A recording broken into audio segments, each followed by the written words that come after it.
viatura, foi por aqui, por favor. Amo vocês. Fé em Deus. Fé em Deus. Prisão é mantida, Flor de Lis é transferida e a casa realmente para Flor de Lis caiu. A gente vai estar falando sobre isso agora. Antes, eu só gostaria de pedir para que você se inscrevesse aqui no nosso canal, que você ativasse aí o sininho das notificações, isso é muito importante, e continuasse nos acompanhando aqui. E se você puder compartilhar esse vídeo nas suas redes sociais, nós vamos ficar muito gratos por isso.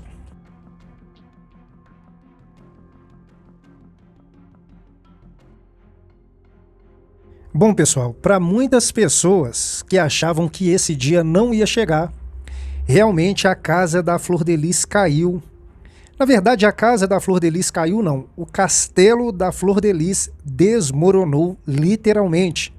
Por que eu digo um castelo? Porque além da casa ser realmente grande, quando eu digo casa aqui agora eu estou dizendo casa física, era muita grana que penetrava aí e se adentrava a esse castelo de Flor de Lis que desmoronou. Eu estou aqui no site extra.globo.com que está dizendo que Flor de Lis revela renda de 100 mil como cantora gospel e contradiz próprio relato de que precisava de doações. Eu não sei se vocês se lembram aí, mas Flor de Lis, tanto no programa do Bial, quanto também nas redes sociais e nas suas entrevistas, Flor de Lis dizia que estava vivendo com doações de amigos, de fiéis que tinham apreço por ela. E por dinheiro, Bial, há meses atrás, eu coloco os meus... Eu não tenho vergonha de dizer, eu peguei empréstimo para pagar as dívidas das igrejas, para entregar os templos, eu entreguei 8 templos, eu peguei empréstimo no Banco do Brasil, eu peguei empréstimos com pessoas, e eu não tenho vergonha de dizer que o dinheiro que eu ganho hoje de parlamentar, eu só vivo com metade do meu salário de parlamentar, e há meses que eu preciso de cesta básica de amigos. Se os amigos não mandarem cesta básica, eu não tenho comida para dar para os meus filhos. Só que agora, em audiências aí de custódia, Flor de Lis tem que realmente discriminar o que ela ganha, porque isso também está ligado à receita, e ela revela que tinha uma renda, ou que tem ainda, uma renda de 100 mil como cantora gospel. Nós sabemos que Flor de Lis não era só cantora gospel. Esses 100 mil é referente ao fato dela ser cantora gospel.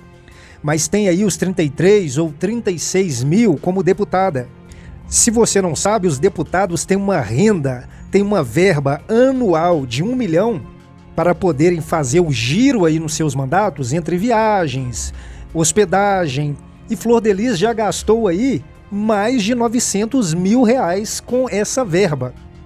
Sem contar que Flor de Lis era pastora presidente de uma série de igrejas, a qual foi passado a informação que Flor de Lis recebia 5 mil reais como pastora.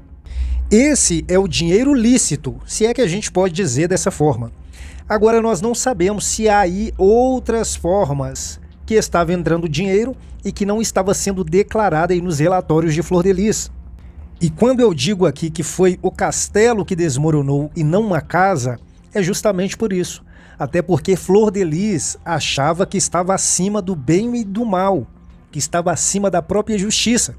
Porque até poucos dias aí, Flor de Lis ainda estava se gabando que não ia ser presa, que tinha condições de manter bons advogados e com um discurso até um pouco prepotente para alguém que já estava na corda bamba, ao ponto de ser presa como ela acabou sendo. E infelizmente para ela, e felizmente para muitos, Flor de Lis hoje está presa, a sua casa caiu, Flor de Lis virou uma ré comum porque o seu mandato foi cassado e a cassação foi aceita, já foi averbalizada. Flor de Lis não é mais deputada federal. Então hoje, Flor de Lis é uma ex-deputada federal, está se tornando uma ex-cantora gospel, e se tudo caminhar para a forma que eu estou vendo que vai caminhar, Flor de Lis também vai ser uma ex-pastora evangélica. O que a gente tem que colocar aqui nesse caso, Flor de Lis, é entender o seguinte: nós não podemos aí defender o pastor Anderson do Carmo, nós defendemos a vida do pastor Anderson do Carmo, e são duas coisas totalmente diferentes. Porque o pastor Anderson do Carmo, tudo dá a entender que era da mesma laia de Flor de Lis. O que entra aqui em questão é que a vida do pastor Anderson do Carmo foi ceifada. E isso agravou drasticamente a situação de Flor de Lis. Até porque depois de ceifar a vida do pastor Anderson do Carmo e acabar ficando em evidência na mídia por tudo que aconteceu, Flor de Lis começou a tentar colocar nas costas do pastor Anderson do Carmo muitos crimes que podem até ser verdade, mas acaba perdendo aí a credibilidade porque hoje quem poderia responder por esses crimes está morto. Ou seja, Flor de Lis foi tão estúpida que ela poderia muito bem ter se separado do pastor Anderson do Carmo e alegado justamente isso que ela alega com a morte dele. Que ele abusava das filhas, que ele fazia isso, que ele fazia aquilo. Ela ia sair bem na história, como uma mulher que aguentou muito ao lado de alguém até então abusador, e que agora estava realmente dando a volta por cima, porque seria uma mãe solteira, com 55 filhos, e viver uma relação abusiva, e tá. Então, já que ela queria dar o golpe, ela poderia ter criado essa narrativa que eu acabei de dizer. Mas Flor de Lis foi tão ingênua, tão louca, que ela acabou ceifando a vida daquele que seria o bode expiatório para que ela pudesse ter o castelo ainda maior. Mas não, ela ceifa a vida do maestro aí da quadrilha. E quando eu digo quadrilha, eu estou me referindo às próprias palavras daqueles que estavam acompanhando este caso, investigando esse caso. A própria doutora Bárbara Lomba disse em uma das suas entrevistas que grande parte da família de Flor de Lis era uma verdadeira quadrilha. Então, como Flor de Lis vai ceifar a vida do maestro dessa quadrilha? Daquele que articulava, daquele que era a cabeça pensante. E quando ela tirou Anderson do Carmo do jogo, o castelo dela literalmente começou a cair. Agora nós estamos vendo aqui na matéria que Flor de Lis ganhava 100 mil reais como cantora gospel, fora o seu salário como deputada e fora outros rendimentos que provavelmente ela ainda até tem. Agora eu te pergunto aqui, o que Flor de Lis realmente queria? O que me fica encabulado à mente é entender qual que eram os planos de Flor de Lis, o que ela realmente queria. Por que essa ambição desenfreada tomou conta aí da mente dessa mulher, a ponto de a maioria das pessoas nem entendem o que Flor de Lis realmente queria? Pois todos que conhecem sabem que é nítido que Flor de Lis não iria conseguir caminhar sem a ajuda do pastor Anderson do Carmo. Inclusive, o pastor Anderson do Carmo se tornou o número 542 entre os parlamentares, porque sozinha a Flor de Lis não conseguia fazer o trabalho. Então precisou-se o próprio parlamento abrir uma exceção para que Anderson do Carmo tivesse livre acesso à Câmara para poder ajudar a Flor de Lis, e aí ele passou a ser conhecido como o 542, ou seja, um deputado adotado. Flor de Lis gostava tanto de adotar que ela conseguiu fazer com que a Câmara, o parlamento, adotasse o pastor Anderson do Carmo para que ele fosse o deputado 542. Olha só para você ver como o pastor Anderson do Carmo era um apoio, uma muleta, braço direito, braço esquerdo, era a cabeça pensante em relação a Flor de Lis. E o que me entristece em isso tudo é que esse perfil de evangelho está sendo pregado nas igrejas. Qual o perfil de evangelho? Esse falso evangelho da prosperidade. Porque o verdadeiro evangelho da prosperidade não é esse, a qual muitos pastores estão desembestando para cima. Esse evangelho da prosperidade que está sendo pregado está criando uma geração de pastores de ostentação, a qual brigam para poder ter mais poder aquisitivo do que outros pastores, e aí acabam cometendo coisas que até Deus duvida, como diz em um ditado. Porque eu não quero ser hipócrita aqui de dizer que as pessoas não querem conforto, não querem dinheiro, não querem prosperidade. Todos nós queremos, eu quero, você quer. O que as pessoas têm que entender é o seguinte: quando uma pessoa ela se diz ou ela se coloca na posição de ser um chamado de Deus para poder exercer um chamado pastoral, ela tem que entender que ela já não é mais todo mundo. A visão dela de dinheiro não pode ser mais a visão de todo mundo. A visão dela de prosperidade não pode ser mais a visão de todo mundo. Quando Jesus estava no deserto e ele foi confrontado em poder ter a prosperidade que o mundo tem, ou poder seguir o chamado dele, ele teve uma escolha de seguir o chamado. E depois que ele escolheu o chamado de salvar a humanidade, você pode ver que Jesus se absteve da prosperidade que ele poderia ter. Ele mesmo optou pela humildade, pela simplicidade. O que um pastor tem que entender é isso. Quando você assume um chamado pastoral, você está abrindo mão de uma prosperidade, de um luxo, de regalias, de ostentação que você poderia ter e não seria errado, mas se torna errado quando você decide em optar por um outro chamado. Agora, o que está acontecendo, principalmente aqui no nosso país, são homens e mulheres que dizem ter um chamado pastoral, mas querem trazer junto com esse chamado a vida de prosperidade, a vida de ostentação, a vida de luxo, a vida de regalia. E o que vem junto com isso? Vem justamente a ambição. E essa ambição desenfreada faz com que você infrinja algumas leis que são cristãs. Por isso, não se engane, isso que está sendo pregado aí, isso não é evangelho. Eu quero que você entenda que eu não estou aqui entrando na questão se o que está sendo falado nos altares hoje é certo ou é errado. Eu só quero que você entenda que o que está sendo falado não é o evangelho de Jesus.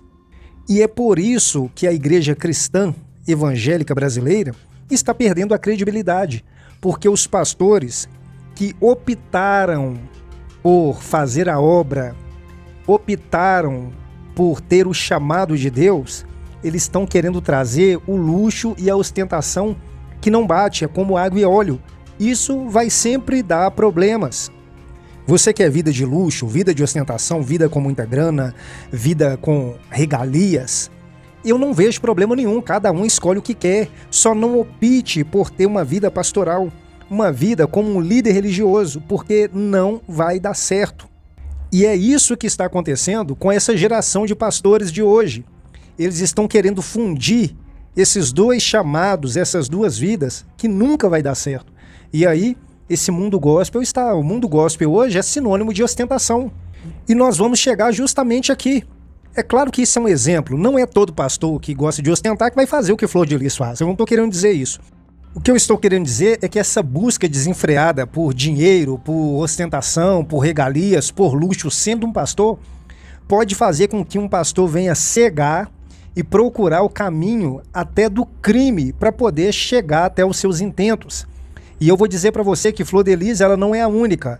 É claro que cometeu o que cometeu, são poucos, mas tem muitos líderes religiosos aí enfurnados em coisas erradas, porque eles querem ter casas melhores do que os outros, ter carros melhores do que os outros, eles querem postar nas redes sociais uma certa prosperidade que não condiz com o chamado que eles decidiram caminhar. E aí, aonde chega uma pessoa dessa? Agora diz para mim, o que mais Flor de Lis queria para a vida dela? Dá para entender? A mulher mesmo acabou de declarar aí que estava ganhando só como cantora gospel 100 mil por mês. Já tinha o seu salário também de deputada. Provavelmente tinha um salário como pastora. É muito provável que tinha ainda uma ajuda do governo, porque ela tinha uma adoção de 55 filhos. O que mais essa mulher queria? Aonde essa mulher queria chegar? Agora está aí, só presa, só tem advogados tentando tirá-la da cadeia porque ela tem dinheiro, não tem mais ninguém por ela. Muitos amigos pastores que às vezes até sabia de muita coisa errada de Flor de Lis e às vezes até acobertava, hoje estão tirando o corpo fora. Nenhuma instituição, nenhum pastor quer ter o seu nome e a sua igreja atrelado ao nome Ministério Flor de Lis. Flor de Lis está dando aí o nome para provavelmente o maior crime gospel da história do nosso país. Sem sombra de dúvida, o crime gospel que mais teve repercussão aqui no país. Agora está aí nessa situação. E tem uma. Ela foi presa agora recente, 2 dias. A ficha ainda não caiu.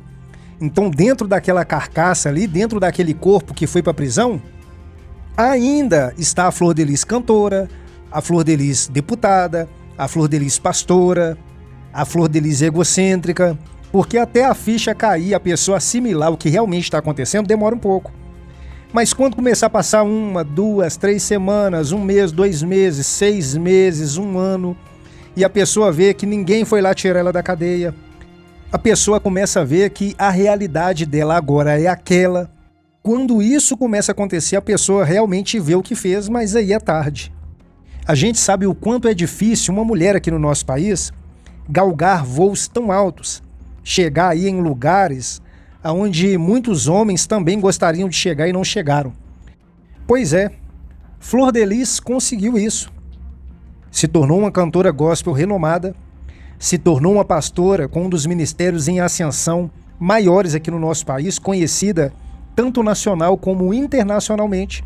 Flor de Lis se tornou a deputada federal mais votada do Rio, mas infelizmente se deixou cegar pelo poder, pela fama, pelo dinheiro, pelo sucesso, e o seu castelo desmoronou. A gente vai continuar acompanhando aqui esse caso. Eu gostaria muito de pedir para você, para que você se inscrevesse aqui no nosso canal, desse um toque aí no botão curtir, isso é muito importante. Esse é o canal Mera Opinião. O meu nome é Elbert Dias e eu tô te esperando aqui no próximo vídeo.